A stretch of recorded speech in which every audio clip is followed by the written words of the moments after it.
에베소서 6장 1절로 9절 말씀 한 절씩 교독하고 마지막 절은 함께 읽겠습니다. 자녀들아 주 안에서 너희 부모에게 순종하라. 이것이 옳으니라. 내 아버지와 어머니를 명령하라. 이것이 약속이 있는 첫 계명이니 이로써 내가 잘되고 땅에서 장수하리라. 또 아들아 너희 자녀를 어렵게 하지 말고 오직 주의 교훈과 힘으로 양육하라. 종들아 두려워하고 떨며 성실한 마음으로 육체의 상전에게 순종하기를 그리스도께 하듯하라. 누가 이만하여 사람을 기쁘게 하는 자처럼 하지 말고 그리스도의 종들처럼 마음으로 하나님의 뜻을 행하고 기쁜 마음으로 섬기기를 주께 하듯하고 사람들에게 하듯하지 말라. 이는 각 사람이 무슨 선을 행하든지 종이나 자유인이나 주께로부터 때로 받은 줄을 아니라. 상전들아 너희도 그들에게 이와 같이 하고 위협을 그치라. 이는 그들과 너희의 상전이 하늘에 계시고 그에게는 사람을 외모로 취하는 일이 없는 줄 너희가 알미라. 아멘. 이 시간 찬양대의 찬양을 하나님께 올려드립니다.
제가 2000년대에는 요즘은 이제 뭐 카톡이나 뭐 이런 SNS가 유행하지만 2000년대 초반 또 중반, 초반 이렇게 10년대 이렇게 2010년대 가보면 그때 우리 교회에서 이렇게 했던 2013년도인가요? 거기 보니까 그때 영성일기 썼던 내용 오늘 아침인가 어제 저녁인가 제가 이렇게 보니까 거기에 이런 내용이 있더라고요.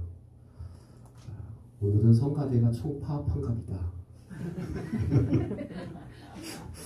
그 이수 권사님이 이제 그때 딸이 올리는 건지 누가 아빠가 이수 권사님이 오늘 성가대가 팡팡갑이다라는 말에 웃었다. 뭐 어떤 내용이 있어요. 그래서 오늘은 파업을 안 하고 그래서 제가 이렇게 과거 이렇게 흔적들을 보니까 그때 그런 생각을 하고 있었네, 이런 생각을 하고 살았었네 하는 것들이 좀 새롭고, 여러분들도 이렇게 한번 옛날에 내가 어떤 결심을 했고 어떤 생각을 했는가, 내가 지금 옛날보다 더 후퇴했는가 아니면 더 하나님께 전진했는가, 한번 옛날의 글들을 딱 보면 이 양반은 지금 후퇴했구나, 이 양반은 전진했구나, 이런 것들이 옛날 글들을 보면 이렇게 드러날 수 있는 것 같아요. 그래서 여러분이 늘 자기를 돌아볼 줄 아는 사람, 이 사람이 앞으로 나아갈 수 있는 사람입니다. 자기를 돌아보지 못하면 항상 이렇게 뒤로 처지게 될 수밖에 없다라는 것을 보면서 우리가 늘 우리 삶을 뒤돌아봐서 내가 정말 하나님 앞에 온전히 서고 있는가를 잘 살펴볼 수 있는 그런 해안이 열려지기를 주의 이름으로 축원합니다. 벌써 에베소 6장이에요. 이게 시간이 에베소서 시작할 때는 여름이었던 것 같은데 이제 아마 겨울이 오기 전에 아마 에베소서는 끝날 것 같고, 이제 저는 이제 생각이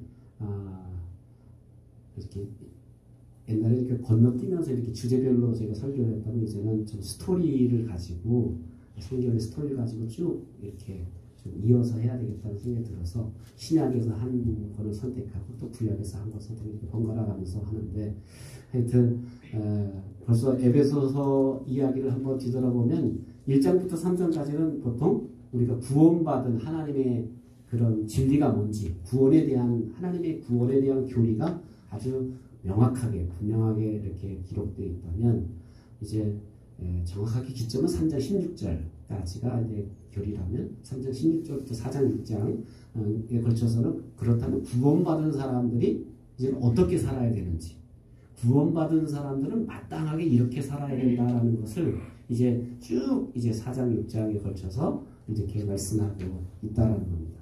그러면서 지난주에는 이제 구원받은 사람이라면 성령에 지배받는 삶을 살아야 되는데, 성령 충만한 사람은 어떤 삶, 성령 충만한 남편과 아내는 어떻게 살아야 되는지를 지난 시간에 말했다면, 오늘은 성령 충만 받은 사람이 가정에서 자녀들은 부모에게, 부모는 자녀에게, 또 직장에서 상사와 또 고용인 간에 어떤 관계를 가지고 살아야 되는지, 이게 다 이제 앞에 성령 충만한 그리스도인을 전제하는 얘기입니다. 그래서 오늘 본문에 보면 1절부터 3절까지는 누구에게? 자녀에게 이야기하고 있고, 4절에서는 부모에게 주는 메시지, 5절에서 8절까지는 고용인에게, 종에게 주는 말씀이고, 그 다음에 9절에서는 상전에게 주는 그런 말씀이 기록되어 있습니다. 어떻게 보면 제가 지난주에도 말씀했지만 이 편지가 언제 기록됐다고요? 로마, 아주 그 잔인무도했던 로마 제국 당시에 기록된 편지다라는 것을 생각한다면 이 내용은 가히 놀라울 정도로 내용이 굉장히 아주 어떻게 보면 충격적인 그런 기록들입니다. 왜냐하면 로마 제국에는 원치 않는 아이가 태어나면 그냥 내다 버리던지, 아니면 또 아이 중에 약하고 기형아가 태어나면 뭐 죽였고, 심지어는 건강한 아이가 태어나도 성인들에게는 이 아이들을 그렇게 달가운 존재를 여기진 않았어요. 왜냐하면 그 로마 당시는 여러분 로마 신화를 읽어보면 그 로마의 신전들이 다 어떤 장소였냐면 가늠하는, 아주 공식적으로 합법적으로 어떻게 보면 이렇게 성관계를 맺는 그런 장소였단 말이에요. 그러다 보니까 이 문화 자체가 굉장히 성적으로 난잡한 문화예요. 그런데 거기 불쑥 아이가 태어나면 이 아이는 쉽게 이혼도 할 수 없고, 우리도 뭐 오늘날도 그렇지 않아요? 아이 때문에 어떨 때는 그냥 꾹꾹 참고 살아가는 분들이 종종 있잖아요. 그런데 그와 마찬가지로 사실은 그 당시는 더 이렇게 아주 난잡한 삶을 살았던 문화 속에서는 아이라는 존재가 오히려 내 자유를 가로막는 거추장스러운 그런 존재가 될 수밖에 없다라는 거예요. 그런 자녀들에 대해서 오늘 어떻게 말씀하고 있는지, 또 부모와 자녀의 관계, 또 그 당시는 뭐 노예들이 대부분이었는데 노예들을 어떻게 대우해줘야 되는지, 그런 부분들을 이렇게 말씀했다는 것을 보면 오늘날 우리 시각으로 이 편지를 읽기보다는 그 당시에 이런 상황 속에서 이런 메시지가 그 당시 그리스도인에게, 그러니까 이미 그들은 로마 시대의 그 문화 속에 살던 그리스도인들이에요. 그런데 예수 믿고 났는데도 여전히 생활 풍습과 방식은 여전히 이방인들이 로마 풍습대로 살고 있는 사람들에게 적어도 성령 충만한 그리스도인이 이렇게 살면 안 된다. 적어도 그리스도인이라면, 하나님의 자녀라면 이렇게 살아서는 안 된다는 말씀을 이제 편지로 이렇게 전해주고 있다는 겁니다. 먼저 이제 자녀에 대한 의무를 이야기하고 있습니다. 자녀에 대한 의무 1절부터 3절입니다. 같이 읽겠습니다. 시작. 자녀들아, 주 안에서 너희 부모에게 순종하라. 이것이 옳으니라. 내 아버지와 어머니를 공경하라. 이것은 약속이 있는 첫 계명이니 이로써 내가 잘되고 땅에서 장수하리라. 자녀의 의무는 뭐예요? 내 부모에게 순종하라 라는 겁니다. 이 첫 번째 명령은 자녀들에게 주신 명령이고, 그 자녀들이 의무를 다해야 할 대상은 누구예요? 부모. 너희 부모야. 너희 부모에게 그렇게 하라는 거예요. 그들에게 주신 명령은 뭐냐면 순종하라는 거예요. 그러니까 자녀들아, 너희 부모에게 순종하라. 이것이 어떻게 보면 자녀들에게 주신, 그리스도인 자녀에게 준 첫 번째 명령이었다라는 겁니다. 그러면 우리가 지난 시간에는 순종이라는 말이 또 나왔었죠. 아내들아, 남편에게 순종하라, 복종하라 라고 이렇게 말했죠. 그럼 우리 한글 성경에는 남편에게 복종하라는 말하고, 또 오늘 자녀들에게는 부모에게 어떻게 하라? 순종하라. 복종과 순종의 차이가 뭘까요? 복종과 순종이 어떻게 다를까요? 영어 성경에 보니까 아내의 복종은 이제 그 헬라어로는 휘포타스예요. 휘포타스라면 서브미션이라고.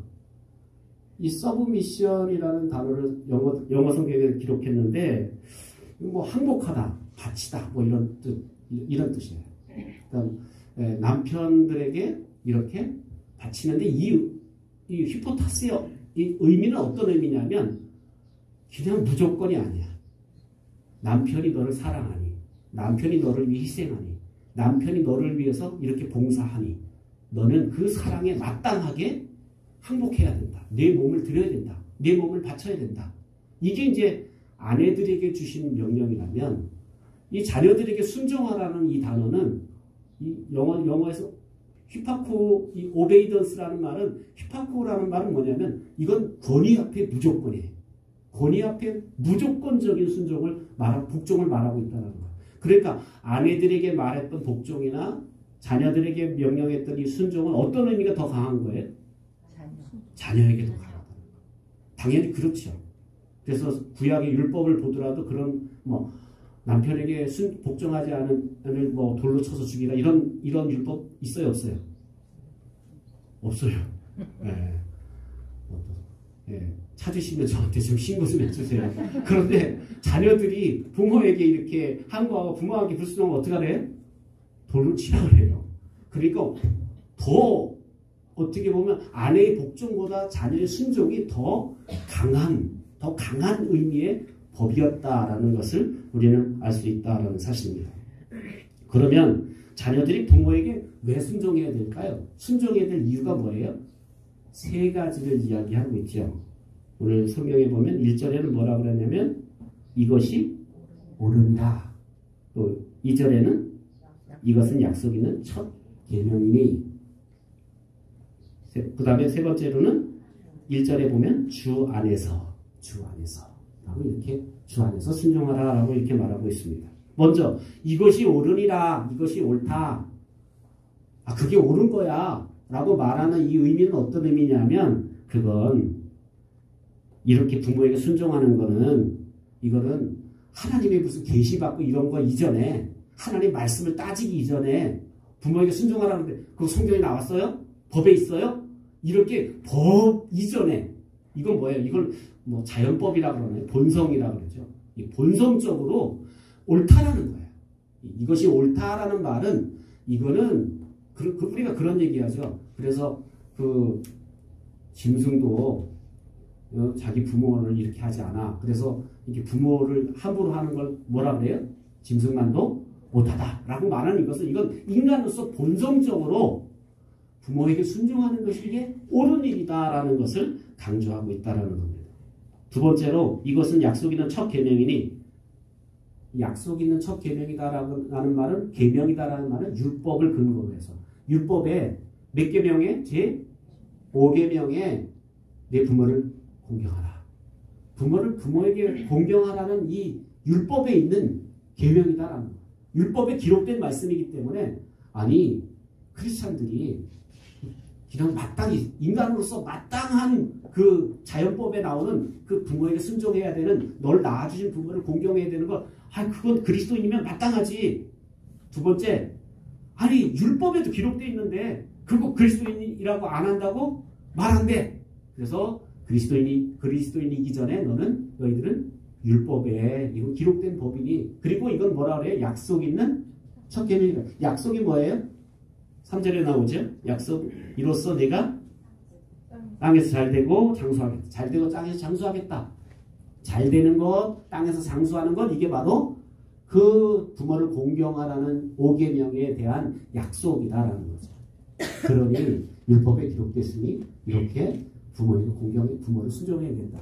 세 번째는 이렇게 자연법에서 말하고 율법에서 말하기 이전에 우리는 어디 있다라는 거예요? 주 안에 있다라는 거예요. 이 복음적인 이유를 이야기하는 거죠. 복음을 만난 사람이라면 그리고 예수님 믿는 사람이라면 예수님 안에서 우리는 어떻게 해야 된다? 저 자연인보다는 나아야 되지 않겠느냐? 저 율법을 가진 사람들보다는 나아야 되지 않겠느냐? 예수 믿는다고 했던 사람들이 가만 보니까 막 부모를 멸시하고 부모를 능멸하고 이런 모습은 이건 누가 봐도 이건 말이 안 된다. 그래서 정말 부모에게 순종하는 것이 자연법으로나 율법으로나 아니면 복음적으로나 이것은 옳다, 마땅하다라는 것을 강조하고 있다는 겁니다.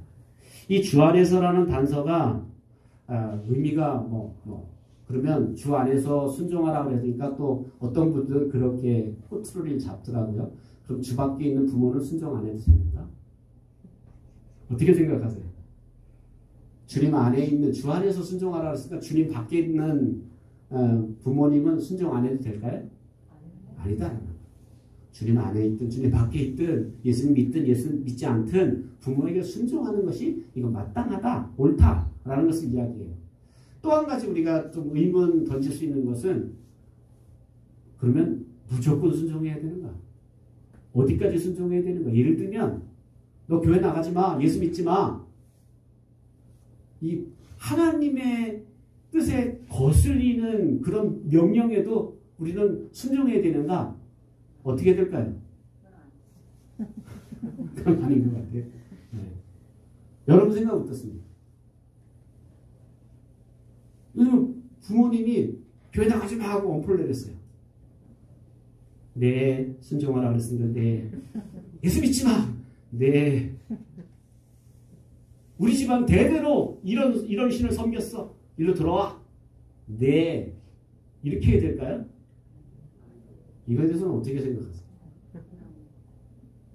주 안에서 복종하라. 그래서 이건 우리가 예수님 말씀을 우리가 한번 생각해 보세요. 예수님이 복음을 믿으면, 예수님 믿으면 어떤 일이 벌어진다면 네 가정 안에, 네 가족이 너의 원수가 되는 일이 있을 거야. 라는 얘기를 하고 있어요. 왜 원수가 될까요? 이렇게 주 안에 다 순종하는데 왜 원수가 될까요? 그 하나님의 뜻을 거슬릴 때는 순종하지 않기 때문에 가정 속에서 때로는 부모와 원수가 되는 일이 있고 또 형제들과 원수되는 일이 나타날 수 있다라는 겁니다. 또 우리가 순종의 범위를 한번 생각해 볼 수 있어요. 자녀들아 순종하라 그랬으니까 몇 살까지가 자녀일까요? 몇 살까지 순종해야 되고 몇 살 넘으면 순종 안 해도 될까요? 죽을 때까지. 네. 인연이 끊어질 때까지. 네, 부모님 의견이 그런 의견은 강하시겠고 자녀들 입장에서는 어떨까요? 나 성인이야, 아빠. 왜 자꾸 나한테 강요하는 거야? 신앙에 자유가 있잖아. 그러면서 애들이요. 요즘 애들이 특히 이런 이제 벌써 고등학교 들어갈 때쯤부터 시작해서 고등학교 딱 졸업하고 나면요. 부모가 교회 가자 그러면 알았어요. 딱 서면 얘기해요. 그래서 계속 너 왜 교회 사는데 대답을 하는 거 안 일어나? 그러면 교회 가자니까 깨우면 왜 종교가 자유가 있는데 자꾸 강요하냐고. 그때 딱 또 편을 삼지요. 믿지 않는 아빠를 딱 붙잡고는 아빠 이게 우리나라 종교에 자유가 있는데 말이야. 그러면서 이제 거역하는 거예요. 그래서 우리가 보통 이제 그 아이들이 좀 젊은 친구들이 이 자녀에게 순종하라 그랬지. 난 성인인데 어떻게 순종해야 되냐 라고 이렇게 이야기하지만 사실은 자녀는 어떻게 보면 아까 말한 대로 죽을 때까지 한 부모의 자녀라는 거예요. 그러나 또 부모 입장에서 성인이 됐는데도 불구하고 일일이 잔소리하고 일일이 뭘 하려고 하면 그래서 성인이 될 때는 스스로 잘 할 수 있도록 뒤에 울타리가 되어주는 역할뿐이지 사실은 큰 성인이 됐는데도 뭐 지시와 명령을 따라서 아무리 그게 주의 명령이라 할지라도 그렇게 하기가 참 어렵다라는 거죠. 이렇게 해서 특별히 부모님의 올바른 뜻과 올바른 말씀에 순종하는 것이 옳다라는 것을 성경은 우리에게 말씀하고 있습니다. 두 번째로 이제 부모의 의무에 대해서 넘어갑니다. 6장 4절입니다. 시작. 또 아비들아 너희 자녀를 노엽게 하지 말고 오직 주의 교훈과 훈계로 양육하라. 부모에게 순종하라는 명령은 앞에서 말한 것처럼 어떻게 보면 부모의 권위를 전제하는 거예요. 왜냐하면 부모의 배후에는 하나님이 너를 위해서 세운 하나님의 권위다라는 거예요. 그렇기 때문에 부모의 권위에 순종하라는 거예요. 그런데 만약 부모가 하나님의 권위가 아니라 자기 욕심이나 자기 뜻대로 하나님의 명령을 거스리면서 나에게 요구한다면 내가 하나님 신앙 안에서 그것은 사실 어떨 때 불순종할 수도 있다는 거예요. 그런데 바울은 특별히 부모가 어떻게 자녀에게 행동해야 되는지에 대해서 어떻게 보면 자녀에게는 3절을 할애하면서 아비들에게 부모에게는 한 절을 이제 간단하게 간략하게 이야기합니다. 그러면서 부모들이 권위를 앞세워서 권위를 행사하지 말고 자녀들에게 오히려 그 권위, 자녀 앞에 설 때는 그 권위를 억제해야 된다라는 것을 말하고 있습니다. 이 모습은 당시 어떻게 보면 시대상과는 굉장히 대조되는 모습이에요. 당시에 로마 시대의 가장들은 종이나 물건뿐만 아니라 자기 자녀도 마음대로 처분할 수 있었어요. 더군다나 로마의 아버지는 자기 가족에 대해서 절대적인 권세를 가지고 있었어요. 그는 그들의 자녀를 종으로 팔 수도 있고 심지어는 거기 기록에 보면 사슬에 묶어서 밭에서 일을 시키는 그런 부모가 자녀를 그렇게 하는 그런 경우도 있었습니다. 그러니까 어떻게 보면 그 당시 부모는 자녀에게는 정말 아주 법적인 권위자였어요. 항거할 수가 없었어요. 그런데 오늘 사도 바울이 얘기하는 건 그러나 그리스도인 아버지는 그래서는 안 된다. 그리스도인 부모는 그래서는 안 된다라는 것을 말씀하고 있다는 거예요. 왜? 그 위에 자녀의 위에도 아버지이신 하늘 아버지가 계시고 이 아버지 육체의 아버지인 아버지 위에도 누가 계세요? 하늘 아버지가 계시기 때문에 다 하늘 아버지가 보고 계시기 때문에 그 안에서는 그렇게 해서는 안 된다는 거예요. 사도 바울은 부모의 의무가 소극적으로 뭐라고 얘기하죠? 소극적으로는 자녀들을 노엽게 하지 말라. 자녀들을 노엽게 하지 말라. 적극적으로는 오직 주의 교훈과 훈계를 양육해야 돼. 그러니까 소극적으로는 화나게 하지 말고 적극적으로는 주의 말씀으로 주의 교훈과 훈계로 양육해야 된다라는 것을 말씀하고 있습니다. 너희 자녀를 노엽게 하지 말라는 얘기는 쉬운 말로 하면 자녀를 화나게 하지 말라. 자녀를 분노하게 하지 말라. 어떨 땐 자녀들이 화가 이렇게 날 때가 있어요. 어느 때 자녀들이 화가 나죠?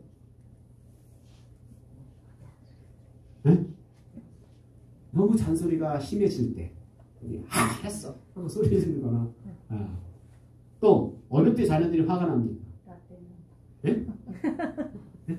나 때 얘기할 때 엄마 때 말이야 밥이 없어서 뭐 죽을 먹었어 이런 자꾸 옛날 얘기로 현책을 자꾸 얘기해요. 또 언제 화가 납니까? 오주야 언제 화가 납니까? 자녀 입장에서 부모한테 화가 날 때 언제야? 부모 생각대로 말할 때요. 부모 생각대로 말할 때. 부모 생각대로. 우주는 언제 화가 나?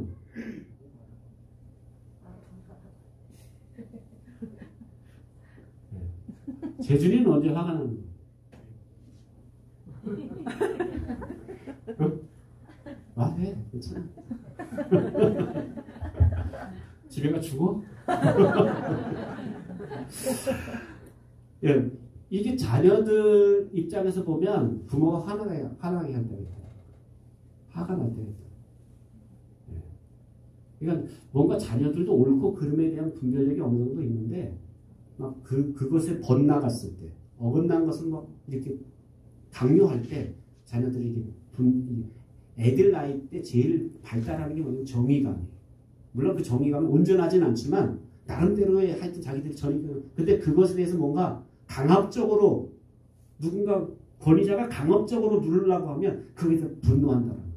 요즘 이제 젊은 층들이 이렇게 정치적으로도 보면 이게 뭔가 이게 누르려고 하는 사람에 대해 강압적인 권위 저 사람들이 왜 갑자기 저렇게 다 이렇게 집단 행동을 할까 가만히 생각해 보면 뭔가 이게 그 당시 정치 세력이나 어떤 세력들이 이렇게 권위적으로 뭔가 누르려고 한 세력들에 대해서는 이유가 없어요. 이유가. 다른 이유가 없이 그냥 싫은 거야. 그런 사람. 그러니까 이게 뭔가 이게 자녀들을 권위적으로 누르려고 하지 말라는 거야. 아빠니까 들어야 돼. 엄마니까 들어야 돼. 이게 이제 권위로 누르려고 하는데 사실은 설명하는 거죠. 아이들을 설득해야 돼요. 왜 너가 이렇게 행동해야 되는지 설명이 좀 필요하다라는 사실입니다. 그래서 자녀를 노엽게 하지 말라라는 이 말은 뭐 더 자세하게 해석을 하면 너희 자녀를 자극해서 분개하지 않게 하라. 자극하지 말라. 또 이게 자극하는 경우가 이제 술 취한 아버지들이 가끔 자녀들을 자극할 때가 있어요. 그래서 자녀들을 화나게 할 때. 뭐 이런 부분들. 또 자기가 자기가 사랑하는 자기 엄마나 뭐 자기 누구를 이렇게 괴롭히는 것을 볼 때 분개한다. 자녀들이 그런 걸 분개하게 된다는 겁니다. 그래서 이렇게 너희 자녀들을 화나게 하지 말라. 이게 소극적으로는 이렇게 해야 돼요. 근데 여기까지 해서 난 애들한테 그냥 눈 감고 뭐 귀 막고 사는데 그걸로 아빠 점수가 100점이냐 부모 점수가 100점이냐 그렇지 않더라. 거기서 멈추면 안 되고 어떻게 해야 돼요? 적극적으로는 주의 교훈과 훈계를 양육해야 된다는 거예요. 훈계라는 건 뭐예요? 바로잡는 거예요. 바로잡는데 어떻게 바로잡냐면 주의 말씀으로 바로잡아요. 내 생각, 내 뜻, 내 경험으로 바로잡으려고 하니까 자꾸 문제가 생기는데 그래서 이스라엘 백성들은 3대가 이렇게 모여서 밥을 먹는데 그 3대가 이렇게 보통 교육을 해요. 그런데 어떻게 교육하냐면 다 주의 말씀을 가르쳐서 우리는 보통 아빠 때 이랬어. 근데 너네 지금 이렇게 한 거 잘못한 거야 하고 이렇게 내 경험을 가지고 자녀들을 양육하려고 하니까 이게 잘 안 맞는 거야. 근데 시대를 초월해서 역사를 초월해서 하나님 말씀은 항상 진리라는 거야. 그래서 주의 말씀과 주의 교훈으로 양육하고 훈계하라 라고 이렇게 말씀하고 있습니다. 단순히 우리가 입술을 통해서 귀에게 하나님 말씀을 뭐 안 들으려고 하는 애에게 또 하나님 말씀 자꾸 줄줄 읽어주면 그것도 더 짜증나게 만들 수도 있어요. 그러면 여기서 주의 말씀으로 주의 교훈으로 훈계하라는 말은 무슨 뜻이냐면 엄마의 배우에 아빠의 배우에 저분들은 하나님이 저들 배우에 있구나 라는 것들을 느끼게 해주라는 거야. 무슨 성경 말씀을 뭐 잘못할 때마다 너 재준이 이리 와봐. 성경 말씀 여기 사도행전 보니까 이렇게 이거 잘못했다 그랬는데 너 맞지? 빨리 고백해.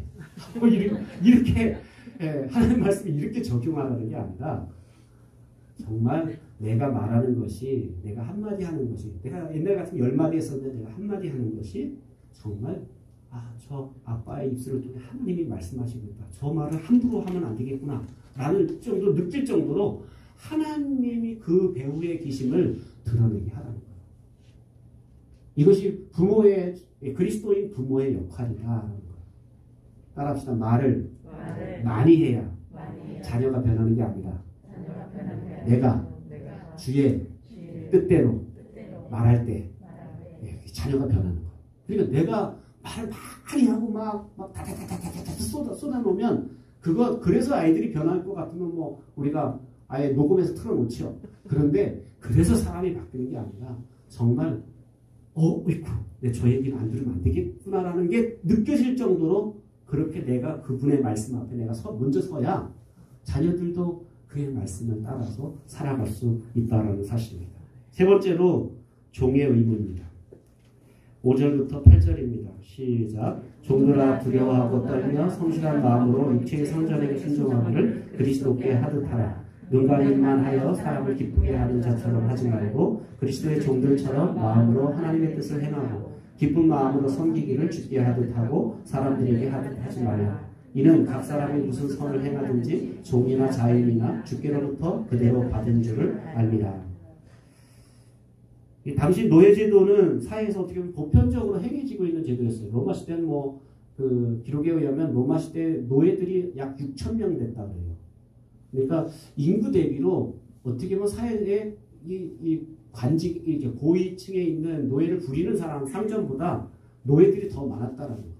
그렇겠죠, 여러분. 어느 주인집에는 노예들이 10명, 20명 이렇게. 근데 그 노예도 종류가 다르죠. 밖에서 근로노동하는 노예들이 있고 안에서 집안 안에서 하는 행정적인 업무를 하는 노예들도 있었고요.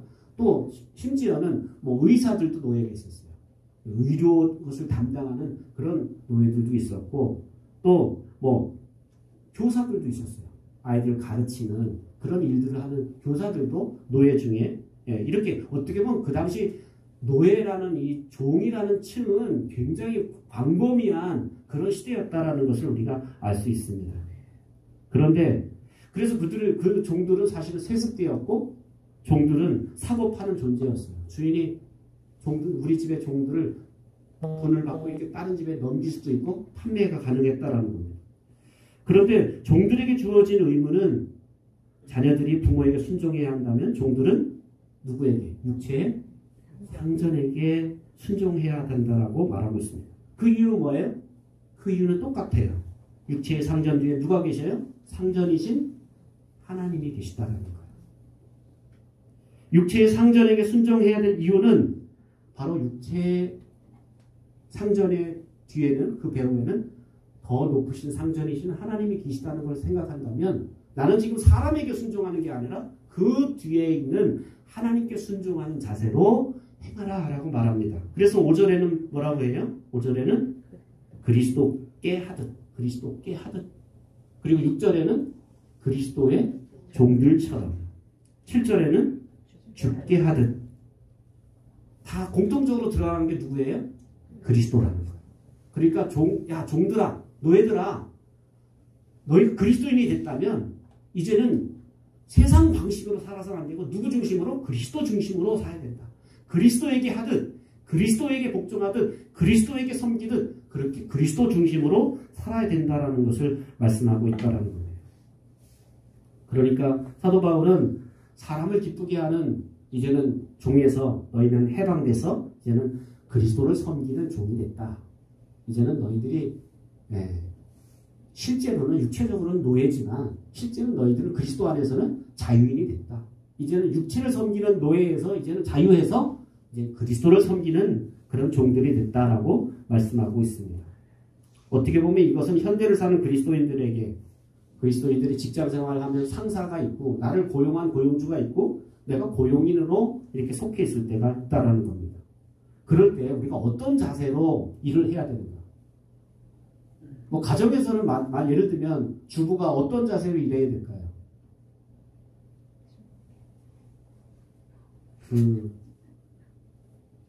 2013년도 그 글 보니까 우리 집사람이 쓴 글에 내가 또 남편 밥을 차려주고 이런 이야기를 쓰면서 로렌스 형제가 나는 밥 차려주는 게 이렇게 어떨 땐 짜증도 나고 힘든데 로렌스 형제는 많은 그런 수도원에서 형제들을 주님을 섬기듯 그렇게 했다라는 기록이 나오더라고요. 그래서 이렇게 어떤 자세로 섬겨야 된다는 거예요. 내가 종처럼 섬기지 말고 또 남편에게 또 밥 해줘야 돼. 이런 자세로 섬기지 말고 주께 하듯 주님께 섬기듯 그렇게 해라는 거예요. 주께 섬기듯 하고 내가 오늘 청소를 해요. 오늘 손님이 오니까 내가 청소를 해. 오늘 목사님 신방 안 되니까 청소해. 그러지 말고 어떻게 하라? 그리스도께 주님이 우리 집에 방문하신다라는 마음으로 하라라는 거예요. 교사는 학생들을 가르칠 때 어떻게 하라? 학생들을 가르칠 때 내가 주님의 자녀를 가르치는 것처럼 내가 그런 자세로 섬기는 자세로 행하라는 거예요. 의사는 환자를 돌볼 때 어떻게 하라? 이 환자가 예수님처럼 주님께 하듯 그렇게 환자 한 사람 한 사람을 돌본다면, 그리고 가게를 하는 점원들이 손님을 맞이할 때 그 손님이 주님을 맞이하는 것처럼 한다면 어떻게 그 집에 가서 환대를 받고 그 집에 다시 단골 손님이 안 되겠어요? 어떤 집에 보면 기본적으로 이게 안 돼. 그 집에 맛도 있고 그 집에 뭐 솜씨도 있는 것 같은데 굉장히 불친절해. 기분이 나빠. 그러면 아무리 맛있어도 그 집에 잘 가게 안 돼요. 그러니까 주님께 내가 섬기듯 그런 자세로 섬긴다. 만약에 복지사라면 클라이언트를 만날 때 내가 정말 그렇게 주님을 돌보듯이 주님의 백성을 돌보듯이 그렇게 죽게 하듯 돌보면, 그래서 예수님이 양과 염소의 비유를 하시면서도 그렇게 말씀하시잖아요. 내가 언제 양에게 오른쪽에 있는 사람들에게 우리가 언제 주님을 돌봤습니까? 했을 때 내가 병들고 내가 갇혔고 내가 아플 때 너희들이 돌아보았고 너희가 찾아주었고 너희가 섬겨주었다라는 거예요. 그것이 바로 죽게 하듯 그렇게 주님께 하듯 섬긴 것이 주님이 기억하신다 못하신다? 기억하신다.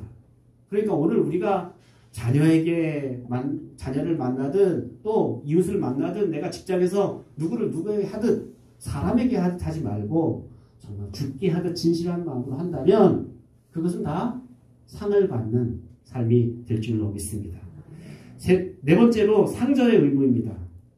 9절 말씀인데요. 9절 말씀 같이 읽겠습니다. 시작. 상전들아 너희도 그들에게 이와 같이 하고 위협을 그치라. 이는 그들과 너희의 상전이 하늘에 계시고 그에게는 사람을 의무로 취하는 일이 없는 줄 너희가 압니다. 상전의 의무는 뭐죠?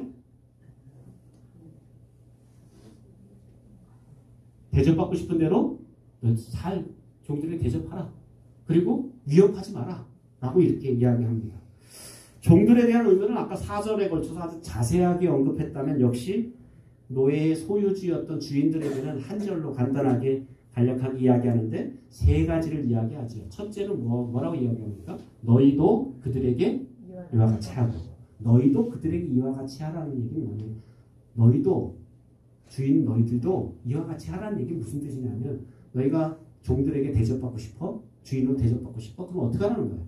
정말 잘 대접해 주라는 거예요. 이게 황금률이잖아요. 마태복음 7장 12절 보면 성경의 황금률이 뭐예요? 마태복음 7장 12절이야.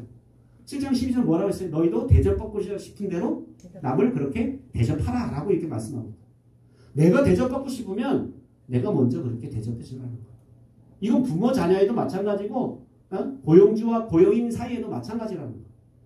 대접받고 싶은 대로 서로 대접하라. 너희도 그와 같이 하라 라고 이렇게 말씀하고 있습니다. 두 번째로는 뭐라고 말해요? 위협을 그치라. 위협을 그치라. 위협을 그치라. 이거 뭘까요? 위협을 그치라는 거. 고용주가 고용인에게 잘 위협하는 게 뭘까요? 응? 노예들한테 제일 경고하는 게 뭘까요? 뭐라고 경고해야 노예들이 깜짝 놀라고 좀 이렇게 훔칠할까요? 응? 네?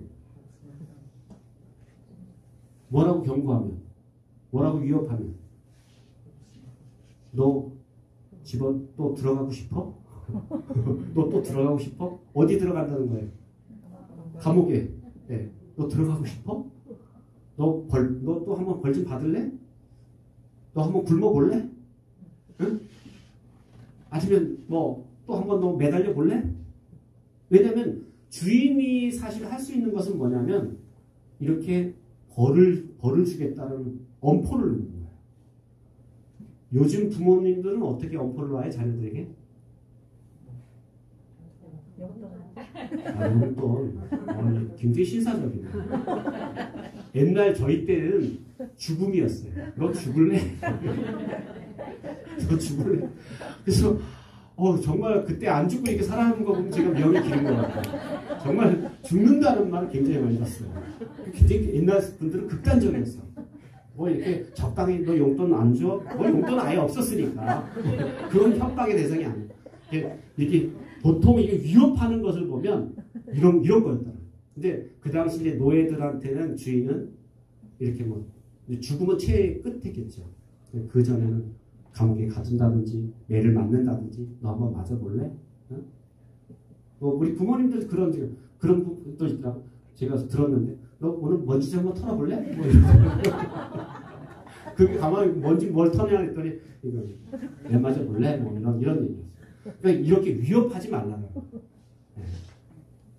그러니까 이 상전들이 자기의 힘과 권위를 가지고 자꾸 협박하고 위협하는 것 이거 그치라 라고 이렇게 말하고 있다는 거죠. 이거는 그리스도인 상전이라면 이런 방법으로 종들을 다뤄서는 안 된다라는 것을 말씀합니다. 세 번째, 이런 요구를 하는 이유가 뭐예요? 우리 저 종의 상전이나 주인의 상전이나 다 상전이 하늘에 계신 하나님이시다라는 거예요. 그래서 그 하늘에 계신 하나님은 사람을 뭘로 취하지 않아? 외모로 취하지. 이 외모로 취하지 않는다. 종이나 노예나 주인 이거 가지고 이런 외모를 가지고 하나님 취하는 분이 아니야. 하나님은 종, 노예 이 땅에는 지금 종이나 노예 이렇게 취급하지만 하나님 앞에서도 그렇지 않아. 이런 얘기입니다. 이 얘기는 정말 이건 뭐에 해당하는 거예요? 노예를 인정하지 않는 말씀이잖아요. 그러니까 이건 어떻게 보면 굉장히 그 당시로서는 이 편지의 말씀, 그리스도인은 노예 뭐 이렇게 지금까지 집안에 노예가 뭐 수십 명 있었다면 뭐 노예를 하는데 적어도 그리스도인이라면 대접받고는 잘 노예들이지만 잘 대접해줘. 또 한 가지 협박하지 마 이제부터는. 그리고 또 한 가지 하나님은 노예 인정하지 않으셔. 이 얘기예요. 하나님 노예 인정하지 않으셔. 정말 한 인간으로 한 형제로. 그래서 빌레몬서를 보면 그를 그 오네시모에게 뭐라고 이야기합니까? 저 노예로 여기지 말라는 거야. 한 형제로 여기라. 동력자로 여기라. 라고 말합니다. 그러니까 이런 사고가 이제 바뀌어지면서 정말 저는 그런 생각, 이 그리스도인들이 이런 사고로 생각해보세요. 가치관이 바뀌었어. 옛날 것처럼 노예를 보는 눈이 달라졌어. 점점 어떻게 될까요? 자기가 데리고 있던 노예들 중에 자꾸 자유인을 만났어. 너 이제 네 집 생활해라. 그래서 이제 재산을 이렇게 띄워주면서 노예를 해방시키는 일들을 아마 감당하게 됐다라는 거예요. 그러니까 이런 것이 어떻게 보면 그리스도인들이 정말 복음을 만나게 되면 제대로 된 복음을 만나가면 사회를 변화시키는 거예요. 이 엄청난 이 악법이었던 노예 제도를 파하게 되는 거예요. 이런 현상들이 어떻게 보면 그리스도인들을 통해서 나타나게 됐다라는 겁니다. 결국 이런 복음의 상전들은 그들을 노예로 보지 않고 형제로 보게 되고 결국 자유인으로 인정하게 되면서 점점 동력자로 협력자로 이렇게 이제 살게 되는. 그래서 점점 어떻게 보면 이런 복음적인 상전들을 통해서 이제 사회가 노예제도가 없어지고 점점 평등한 사회가 되어가게 됐다라는 겁니다. 이렇게 복음은 우리들의 관계 속에 엄청난 변화를 일으킨다라는 겁니다. 사도 바울은 이 복음의 능력을 알았어요. 이 엄청난 복음의 능력을 봤는데 그 당시는 로마가 지금 지배하고 있었는데 로마의 엄청난 문화가 이 시대를 지배하고 있었어요. 로마가 사실 교통의 중심지도 세계의 중심지도 되지만 그렇게 로마에 가고 싶었던 것은 뭐냐면 이 중심지에 복음을 갖다 놓으면 이 악한 세상의 것들이 무너지고 그리스도의 법이 세워진다라는 그런 확신을 가졌기 때문에 바울은 어떻게 하든지 어디 가려고 그랬어요? 로마로 가기로 했어요. 로마로 가기로 했어요. 그래서 결국 이 로마의 복음이 세워지게 된 복음이 증거되게 됐다라는 사실입니다. 이 복음이 이런 복음의 능력이 우리 가정에 들어오면 어떻게 가정이 바뀔까요? 남편들이 변화되고 아내가 변화되고 자녀들이 변화돼서 부모에게 순종하게 되고 부모들은 또 자녀들에게 이렇게 함부로 하지 아니하고 존중하고 그러면서 어떻게 보면 사랑하고 존중하는 그런 아름다운 천국과 같은 그런 가정을 이루게 된다. 이게 어디서부터 시작된 거예요? 복음의 능력이다. 복음이 직장에 들어갈 때 어떤 일이 벌어질까요? 고용인들이 눈가림으로 하지 않고 죽게 하는 성실합니다. 제가 요즘 직장인 모임 하는데 그 장로님 한 분이 작은 기업을 하나 운영하세요. 한 60명 되는 직원들한테. 근데 자기는 뭐 지금까지 이렇게 조언을 받으면서 세무사들한테 조언 받으면서 이렇게 그 문제가 없었다고 생각하는데 근로감독관이 어느 날 딱 들이닥쳤는데 하나가 딱 지적하는데 왜 이거 직원들에게 주지 않았습니까? 그게 액수는 물론 많은 액수가 아니지만 자기도 법을 잘 모르니까 이렇게 그러면서 굉장히 그것 때문에 힘들어 하시더라고요. 내가 그래도 그리스도인으로서 또 장로라는 거 다 이 직원들이 아는데 내가 이게 그래서 어떻게 하셨어요? 그래서 직원들한테 이거 그냥 문자로 보내려고 그러다가 직원들 다 모인 자리에서 자기가 이제 내가 이거 몰라서 이렇게 여러분한테 가야 될 이것을 내가 지불하지 못했습니다.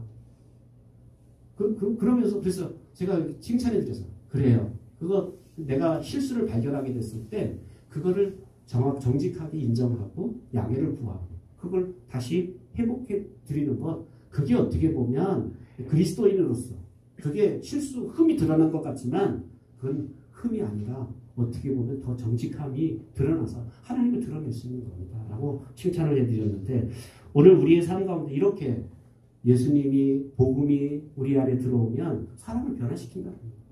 가정을 변화시킨다는 겁니다. 이렇게 복음의 능력은 세상의 모든 관계를 변화시킵니다. 그래서 행복한 관계를 이루게 만들어요. 여러분이 맺고 있는 관계는 평안하세요? 여러분이 맺고 있는 가정의 관계, 직장의 관계, 이웃의 관계, 친구의 관계는 안녕하십니까? 인간은 환경이나 여건보다 관계가 좋을 때 행복감을 느낀다고 합니다. 그래서 초가상간에 살아도 서로 관계가 좋으면 거기가 천국이야. 그런데 대궐에 살아도 서로 관계가 원수 관계를 맺으면 거기 피곤해. 지옥과 같아.